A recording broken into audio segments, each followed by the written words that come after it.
Okay, hello everyone. Welcome to High Talks from HeyYouth.id. My name is Gundur Ananta, and today I will be your host for this podcast. Today, we are going to talk about something that is often misunderstood. When people hear about martial arts as a sport, they usually think about kicks, punches, and competitions. But behind every athlete, there is story of discipline, setbacks, resilience, and personal growth. Our guest today has experienced the journey firsthand. Beyond her academic achievements and involvement in technology, she has spent years growing through martial arts, not only as an athlete, but also as a leader and organizer. Now, we will explore what martial arts has taught her, how it has shaped the way she faces challenges, and why the lessons learned on the training mat often extend far beyond sports. Please join me in welcoming Faiqa Hadya. Okay, halo Hello, everyone. Faika. Okay, Yes, thank you. hi. Okay. Okay, so let's start the session. Uh, Faika is an experienced martial art practitioner, and I wanted to know, like, why did you decide to join martial arts at the first place? Is it your decision or is it someone else's decision? Uh, Beyond anything else, other than education and such things, that was mostly not my decision. Martial arts and sports was mostly mine.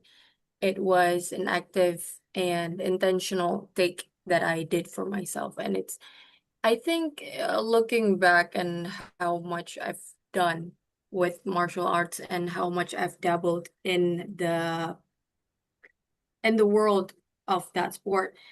I think it's more of a way to show up for myself, to dedicate something that is entirely me. And sports really value discipline and grit and consistency. And I think that's a way of proving to myself that I can actually do hard things and accomplish something greater than myself.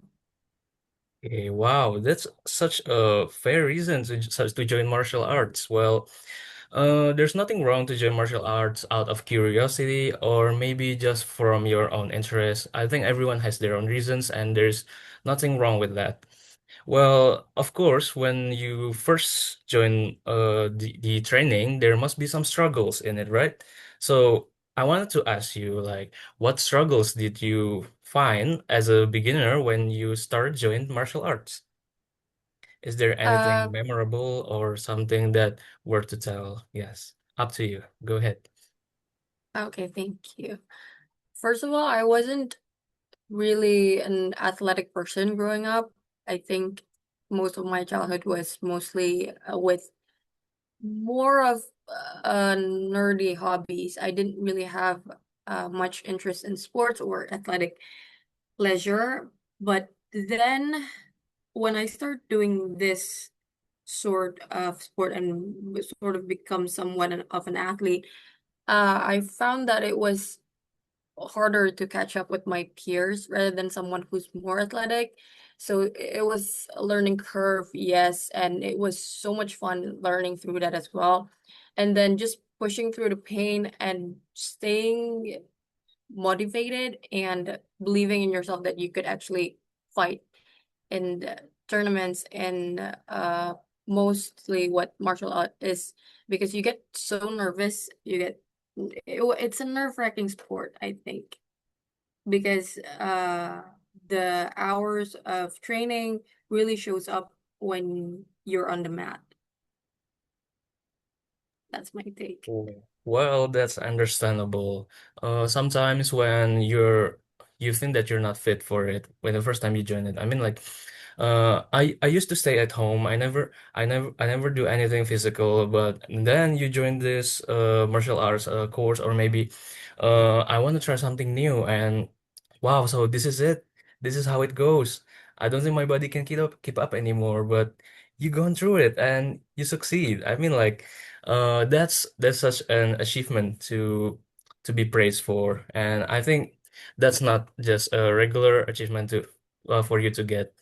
And then, of course, whenever we start as a beginner, people would react to what you did? I mean, like, what would if people's impressions be when you joined the martial arts community, such as, I mean, like, what is the reaction of people around you when they know that you're currently joining the martial arts program? Uh, as I don't know, but as a foundation, I think let me set the setting first because it's more understandable that I joined when I was in college. So it's part of the extracurricular activities there. It's more forgivable for people to join in at such an adult age, I must say. It's harder for you to adapt when you're already grown up as to when you're younger or when you're still a toddler to join martial arts. You're more flexible, you're more adaptable, but when you're older and you start something that's very physical heavy, I think it's harder for you to adapt to it. But you're understanding more quickly as well. But it's more a forgivable environment. So as a beginner, I wasn't the only one when I was joining the club. So yeah, it's like a fun thing with you together, besides from education and classes. So There people wasn't react. much, Okay, so yeah. people react positively to that. I mean, like, there must be someone who is encouraging you to do it, or maybe they were like, "Wow, Faika is finally joining something that is so different for what she was meant to be, and that's unique. That's unique about you, and that is, well, I think that's what I would react to if I were at the same college as you and we were friends. Well, that is surely something nice to talk about. But looking back, what's an advice that you would give to your beginner self? Maybe just to make the training more endurable, or maybe you want to you want to tell yourself back then, like, well, you can do this thing better, or you can do this thing better. And is there anything that you want to say to your beginner self back when you were just started? I think as someone who views uh something they do to a high level, and I really put high standards for myself, and I have a tendency of perfectionism as well. I think what I would say for beginner me is just have more grace. I When starting out something, you don't have to succeed all the time. It's okay to fail. The important thing is to just try and keep going. I think that's the most important thing that we often forget about as well. Yeah. Yeah, well, everyone must have started somewhere. Like before they delve into something, they must have started somewhere. And I truly wish that I could say something to my past self too, like maybe advices or things that I could have avoided, things that I could have done better, and yeah, lots of things like that. Okay, let's move on to the next question.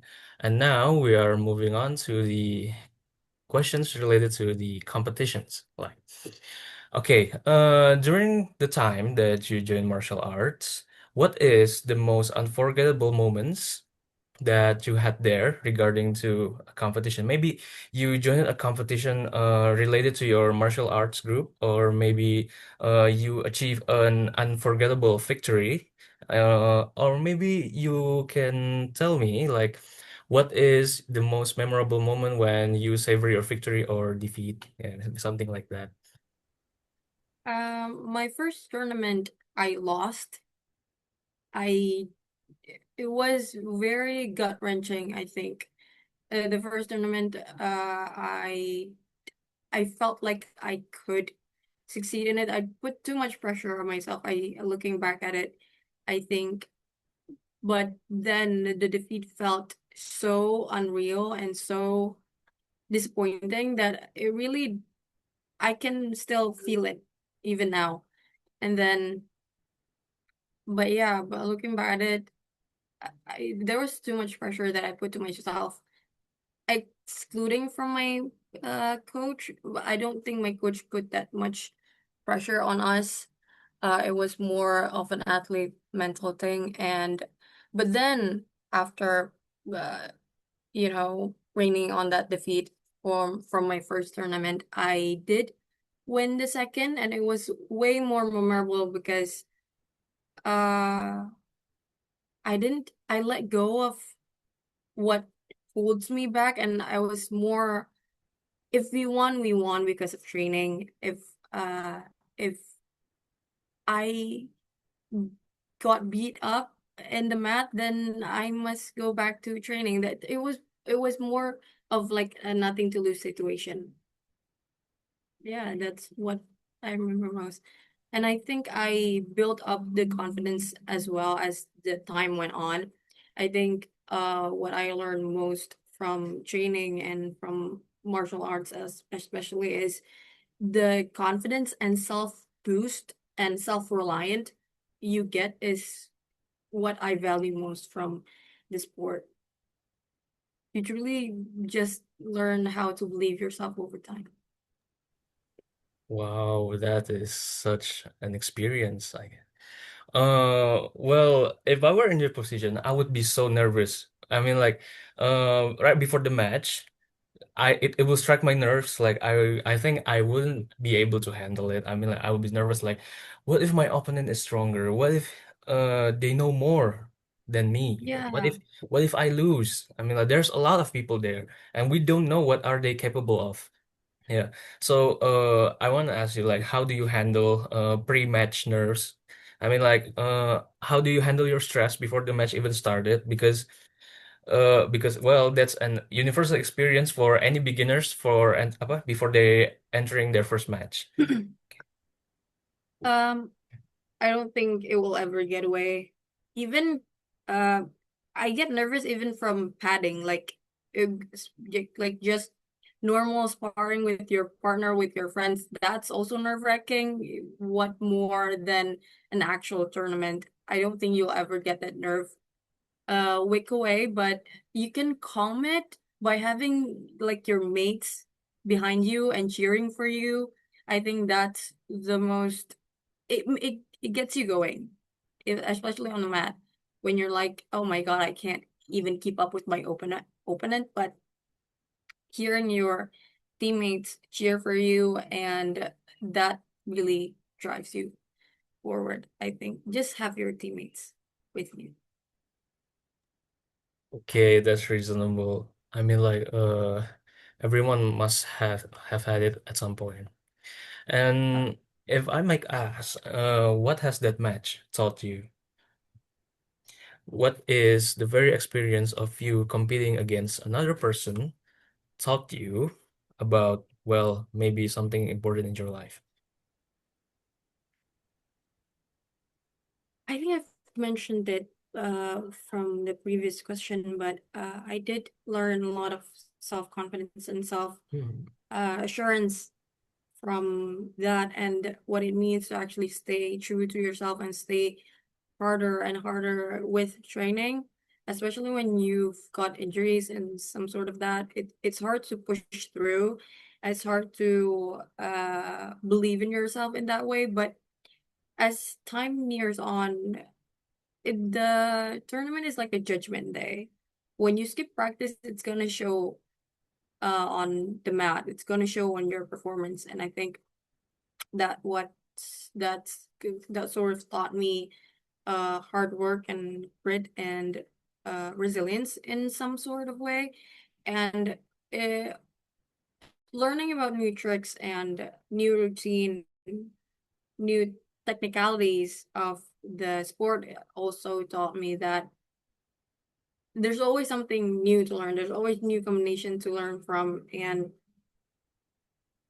as long as we keep at it and show up for yourself, for your teammates, for your coach, for everyone, and not put as much pressure. And even though working towards it, you really do need to work hard and train hard, and you need to be serious about it. But I think letting go of that pressure and just go forward with it is the way to go.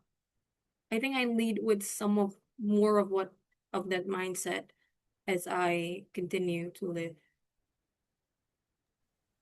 Yeah, well, that's such an insightful experience to share. We do learn something from experiences that we have never experienced before. And yeah, maybe everyone had had that experience too at some point. Like, yeah, I'm actually quite interested in martial arts now. Like I feel like I wanna try to join a community like just like you. Uh, but I'm kind of wondering, like, I see that you have the experience like joining their internal organizations too. Like, you are managing the insights, just like everyone else inside of there.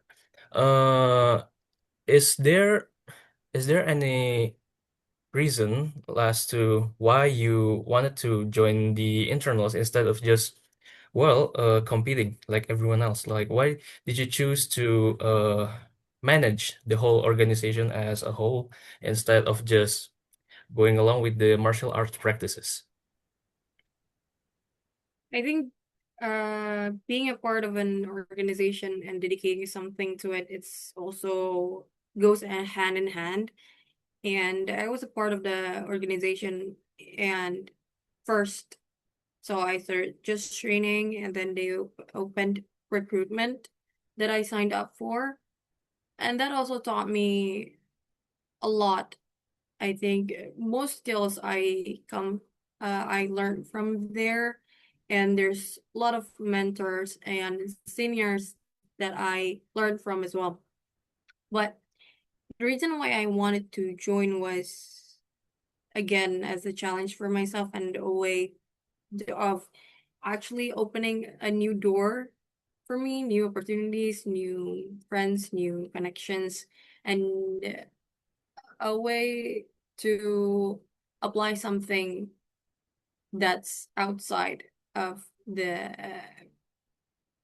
academic aspect of it as well. And so I was more involved in the club more than just training. Okay, that that is such a that is such an amazing self principle. I praise that. I want to praise that. Well, I guess everyone joins an organization for a reason. Either it's their vision, their mission, or something else. Both could be the reason too. Uh, and I think for such class like a martial arts organization, they also have their own management in it. Maybe slightly different from others, but they stand in their own way. I wanted to ask you something else. Since you have been practicing this martial arts for quite a while, do you think that martial arts uh is about talent or hard work? Do you think that people that genuinely never join the martial arts, they could just excel at it, or maybe they need to grind some activities first before they can actually reach a certain level? I it's I think it's a bit of both. You need to have talent to excel at something, but you also need to work hard for that talent in order to be excellent as well. I think it's a bit of both. Someone who works hard needs longer time than someone who has a talent to begin with. I think I think it applies to all aspects, not just martial arts. When you have talent but you don't really grind on it, the talent sort of fades away. But if you have talent and then you work hard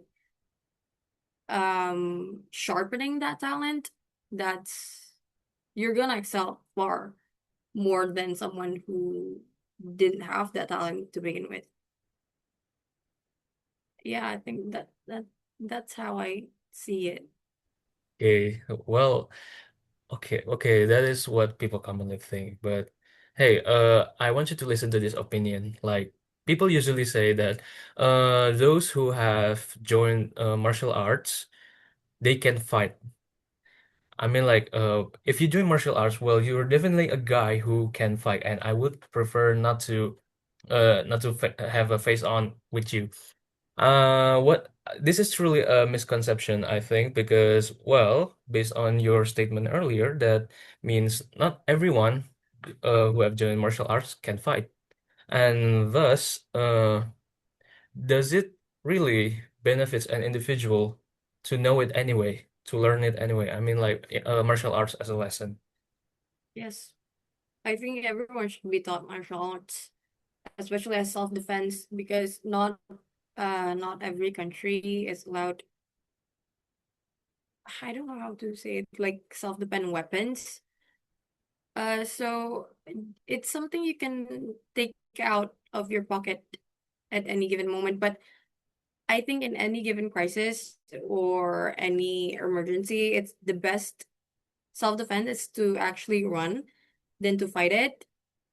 Because even though you can fight, being trained for martial arts in a sports kind of thing and not a self-defense sort of thing. So Taekwondo is more sports for sports and not and less of the martial arts now.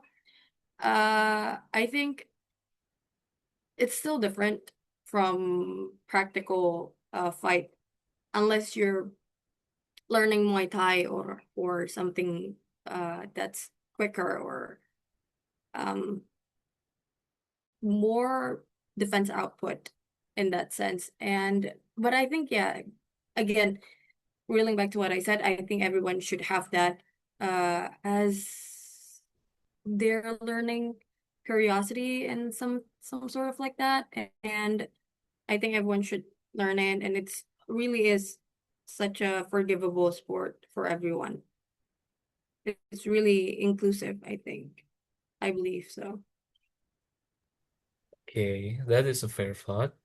I mean, like you said earlier, like the best defense is maybe just to avoid the fight entirely, because, well, we never know what kind of situations could have happened to us. Well, the people that we face, like, we really should like prioritize our own safety rather than showing off. I mean, like, well, I've heard the same people who excel in martial arts like tell the audiences that they're talking to, they're saying the same thing like you actually. They say that being strong doesn't mean that you can fight everyone. It's to know when to retreat and know when to advance. When I Yes. think that is the truth.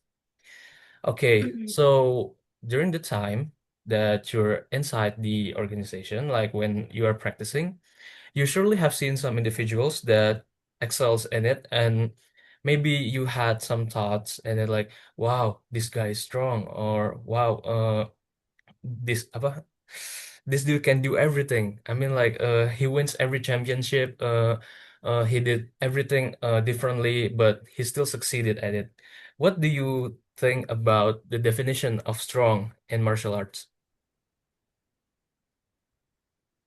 I think because my organization is more inclusive than whatnot and somewhat out there. So we didn't really view someone who is far excellent in training better than us. There wasn't a comparison in of course in the mat and in terms you how do put this? You put them above you in terms of skills, but in terms of values and as people to people and as colleger to colleger and as students, you don't really view them as far above you or anything. It's more of a more like a family too. And some of my mates are national athletes that's what do we call it? Like platnas. Some of my Yes, mates are yeah, that's right. yeah. At least, So they it's just like oh you acknowledge it and you support them. I think that's a big one in martial arts as well. If you have a club and you have a teammate that you know that's a part of you, you're more supportive towards them. And I think that talks a lot about sportivity and things like that. Wow, okay. That is such an okay, that is quite incredible actually. For now, do you have any intention to still continue your career in martial arts? Do you still want to add on some more different martial arts, or maybe you just want to advance even more in the current martial arts organizations that you're in? Now, because I'm a completely different person now, I think it's more of a hobby for me. I did Taekwondo in college and now I teach it.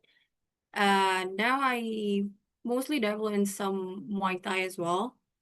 It's really fun to actually look at different techniques with martial arts. Like it's different kicks. It's the same kick but different techniques in Muay Thai or in Taekwondo or Karate. It's completely different how you use it and how it's performed. So it's been fun learning about that because if you do something as your base martial arts and you've been doing it for a long time, it sort of shows in other things that you do as well. Like when I took up Muay Thai classes, my coach could really tell that I did Taekwondo for a real long time because my kicks were different and I couldn't really perform how the Muay Thai athletes do the kicks without bending or like folding your knees. It's that's an example. So it never really leaves you as well. Okay, I understand that. Maybe some people just have some preferences during what kind of martial arts that they want to do, and it requires different techniques for the same move. Like I feel that too when I tried different martial arts, so I understand your feelings. Well, for the last question that we have, what is the advice that you would give to someone who just wanted to start martial arts? What I would give is truly find something that works for you and don't, especially when you're older, don't really put any pressure on it.